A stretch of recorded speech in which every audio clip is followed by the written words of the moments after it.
Bayangkan ini, Anda duduk sendirian di kamar yang hening. Tidak ada kekurangan. Ponsel Anda tergeletak di sebelah, terisi penuh. Layar laptop terbuka, ribuan pilihan hiburan menunggu, lemari penuh pakaian. Kulkas tak pernah benar-benar kosong. Semua kebutuhan terpenuhi, bahkan lebih. Namun entah mengapa, ada kehampaan yang menggigit. Seperti lubang tak terlihat di dada Anda yang menelan setiap momen bahagia sebelum sempat dirasakan. Anda mencoba membeli sesuatu, sepatu baru, tiket konser, liburan dadakan. Ada kilatan rasa senang, lalu hilang, sunyi lagi. Dan Anda bertanya dalam hati, kenapa aku merasa seperti ini? Apa yang sebenarnya kurang? Lalu Anda membuka media sosial, melihat orang lain tersenyum, tertawa, sukses, cantik, dicintai. Seketika, dunia terasa tidak adil. Anda tidak iri, tapi juga tidak damai. Sebuah perasaan licik muncul, bahwa Anda belum cukup, bahwa Anda harus mengejar lebih. Tapi tunggu sebentar. Jika Anda sudah punya segalanya, mengapa masih merasa kekurangan? Bagaimana jika yang Anda kejar bukan jawaban, tapi justru sumber luka? Bagaimana jika hasrat keinginan itu sendiri adalah akar dari penderitaan modern? Halo semuanya, kembali lagi bersama saya di Stoic Street. Tapi sebelum kita masuk lebih dalam, sebelum Anda menjawab pertanyaan-pertanyaan itu, Anda harus melihat lebih dalam, bukan keluar tapi ke tempat yang paling jarang Anda pertanyakan. Pikiran Anda sendiri, karena bisa jadi, di sanalah semua masalah bermula. Masalah ini tidak baru. Ia telah hidup sejak manusia pertama kali menginginkan lebih dari sekadar bertahan hidup. Tapi di zaman sekarang, hasrat tidak lagi muncul karena kebutuhan. Ia dibentuk, ditanamkan, dipelihara, dan diperjualbelikan. Zeno dari Citium, pendiri filsafat Stoik, pernah berkata bahwa kebahagiaan sejati hanya bisa dicapai ketika kita hidup selaras dengan alam. Tapi bagaimana mungkin hidup selaras jika setiap hari Anda dibombardir dengan iklan yang mengatakan bahwa Anda tidak cukup, bahwa Anda harus menjadi lebih sukses, lebih cantik, lebih produktif, lebih bahagia, dan itu semua bisa dibeli. Cleanthes mengajarkan bahwa logos, akal budi kosmik, sudah ada dalam diri kita. Tapi kita telah membungkam suara itu. Kita menggantinya dengan algoritma, notifikasi, dan keinginan-keinginan palsu yang dikemas rapi sebagai tujuan hidup. Epictetus memperingatkan, bukan hal-hal itu sendiri yang mengganggu manusia, melainkan pendapat kita tentang hal-hal itu. Tapi Anda hidup di zaman di mana pendapat Anda dibentuk oleh citra yang terus-menerus ditampilkan kepada Anda. Anda tidak lagi menginginkan sesuatu karena itu penting, tapi karena orang lain menginginkannya. Lalu Anda menjadi budak dari keinginan-keinginan itu. Anda mengejar bayangan. Anda menyamakan kebahagiaan dengan pencapaian eksternal. Dan ketika sampai di sana, kosong. Karena hasrat modern bukan tentang mendapatkan, melainkan tentang tidak pernah puas.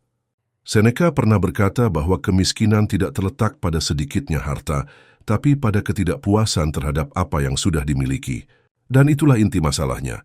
Hasrat bukan sekadar emosi, ia adalah sistem, sebuah mesin yang dirancang untuk membuat Anda terus merasa kurang.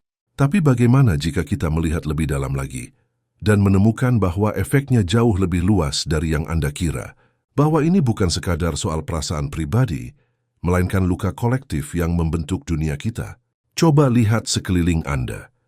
Lihat bagaimana orang berlomba membentuk citra, bukan karakter. Lihat bagaimana generasi ini lebih tahu cara mengambil foto makanan daripada merasakan rasa syukur atas makanan itu sendiri. Lihat bagaimana anak-anak bermimpi jadi terkenal sebelum mereka tahu siapa diri mereka. Ini bukan kebetulan, ini konsekuensi. Keinginan, yang dulu mungkin hanya sesekali muncul, kini menjadi detak jantung kehidupan modern. Kita tidak bergerak karena kebutuhan, tapi karena dorongan untuk lebih, dan lebih. Namun semakin keras Anda mengejar, semakin sunyi rasanya ketika tiba. Secara neurologis, otak Anda dirancang untuk bertahan hidup, bukan untuk bahagia. Dopamin, senyawa kimia yang memotivasi Anda, tidak muncul ketika Anda memiliki sesuatu, tapi ketika Anda menginginkannya.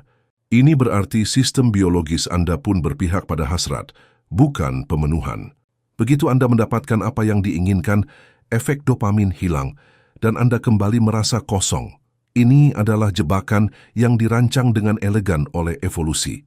Budaya pun memperparahnya. Dari kecil Anda diajari bahwa nilai diri Anda terletak pada apa yang Anda capai, miliki, dan tampilkan, bahwa menjadi cukup adalah kegagalan.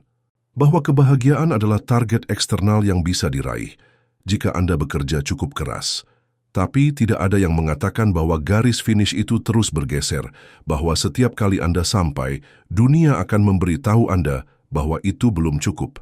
Akibatnya, kecemasan, depresi, kecanduan, hubungan yang dangkal, ketidakmampuan untuk duduk dalam keheningan tanpa merasa gelisah.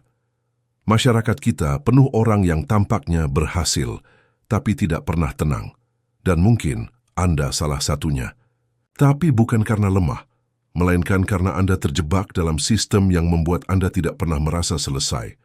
Tapi, bagaimana kalau ada jalan keluar? Bukan dengan mengejar lebih banyak, tapi dengan berhenti bermain dalam permainan yang salah.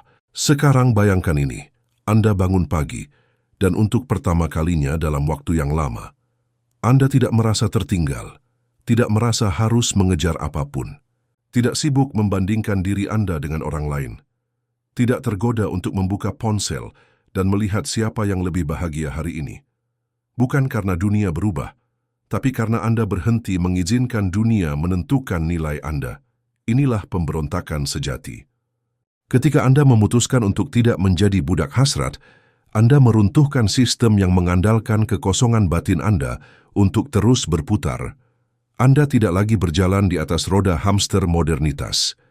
Marcus Aurelius, seorang kaisar yang bisa memiliki segalanya, justru menemukan kedamaian dalam melepaskan keinginan. Ia menulis dalam Meditations, "Orang yang memiliki paling banyak bukanlah yang paling kaya, tapi yang paling sedikit menginginkan." Sebuah paradoks yang menghantam logika dunia modern. Stoicisme bukan tentang menyangkal kenyamanan, tapi tentang menguasai batin. Ketika Anda memahami bahwa kendali atas diri Anda lebih penting daripada kendali atas dunia, Anda mulai mengakses kekuatan sejati. Anda tidak menolak kesenangan, tapi Anda berhenti tunduk padanya. Dan yang paling mengejutkan, dalam melepaskan hasrat Anda justru menemukan kebahagiaan yang tidak bisa dibeli. Ketenangan. Revolusi ini bukan teriakan. Ia adalah bisikan lembut dalam hati Anda yang berkata, "Saya sudah cukup." Mulai dari sekarang, setiap kali Anda merasa ingin membeli sesuatu, mengejar validasi, membandingkan diri, berhentilah. Tarik napas. Tanyakan satu hal. Apakah ini benar-benar saya atau hanya suara dunia yang merasuki saya? Dan di momen sunyi itu, pemberontakan Anda dimulai. Tapi ada satu kebenaran terakhir yang akan mengubah cara Anda memandang semua ini selamanya. Bayangkan, jika semua penderitaan, semua kegelisahan, semua ketidakpuasan yang Anda rasakan bukan karena Anda kurang, tapi karena Anda percaya bahwa Anda kurang, bukan kenyataan yang menyiksa Anda, tapi keyakinan yang tak pernah Anda pertanyakan. Dan di sanalah kebenaran terakhir mengintai, menunggu untuk disadari. Hasrat adalah ilusi yang membungkus penderitaan dengan janji kebahagiaan. Bukan cinta yang menyakiti Anda, melainkan keinginan agar cinta itu berlangsung selamanya. Bukan kegagalan yang menyiksa, tapi keinginan agar segala hal selalu berjalan sesuai rencana. Bukan hidup yang membuat Anda menderita, tapi keinginan agar hidup selalu nyaman, selalu adil, selalu penuh makna. Chrysippus, filsuf Stoik yang paling rasional, mengatakan bahwa kebebasan sejati hanya datang ketika kita menyelaraskan keinginan dengan kenyataan. Bukan kenyataan yang harus berubah, Anda yang harus berubah dalam cara melihatnya. Dan inilah rahasia besar itu. Ketika Anda berhenti menginginkan dunia untuk menjadi sesuatu yang lain, dunia berhenti melukai Anda. Ketika Anda berhenti menuntut rasa bahagia, Anda mulai menemukan ketenangan.